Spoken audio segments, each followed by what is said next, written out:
U-turn வந்து எப்படி எடுக்கணும், எந்த மாதிரி ரூல்ஸ் ஃபாலோ பண்ணி யூட்டர்ன் எடுக்கணும், அந்த விஷயத்தை தான் இந்த வீடியோவில் பார்க்க போகிறீங்க.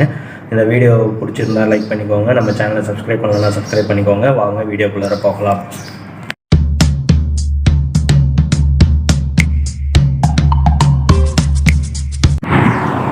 ஸோ இதுதான் வந்து அந்த நடுவில் இருக்கிற ரோடு. இது வந்து ஜர்தான் ஸ்ட்ரீட்டுன்னு சொல்லுவாங்க. இது வந்து பார்த்திங்க அப்படின்னா இந்த யூட்டர்ன் இருக்கு இல்லையா, இது வந்து பார்த்திங்க அப்படின்னா ஒன் சைடு யூட்டர்ன் தான். ஸோ ரெண்டு பக்கம் யூட்டர்ன் வந்து போட முடியாது. அதாவது அந்த சைடில் லெஃப்ட் சைடில் ரைட் சைடில் வர வண்டிங்க அந்த சைட்லேருந்து யூட்டர்ன் அடிச்சுட்டு இப்படி போகிறது. இதே வந்து இப்போ இந்த லெஃப்ட் சைடில் வருது இல்லையா, இந்த லெஃப்ட் சைடில் வர வண்டிங்க வந்து இந்த இடத்துல யூட்டர்ன் போடக்கூடாது. ஸோ இது வந்து யூட்டர்ன் வந்து பார்த்திங்க அப்படின்னா இந்த இடத்துல ஒரு வளைவு மாதிரி தெரியுது பாருங்கள். ஸோ இது வந்து ஆப்போசிட் டைரக்ஷன். நம்ம வரப்போ நம்மளுக்கு வந்து அந்த யூ மாதிரி தெரியும். இங்கேயும் வந்து பார்த்திங்கன்னா இந்த யூ தெரியுது இல்லையா. ஸோ இந்த ரோட்லேருந்து வரப்போ இந்த யூ தெரிஞ்சுது அப்படின்னா இந்த இடத்துல யூட்டர்ன் அடிக்கக்கூடாது இந்த சைடில் வர வண்டி.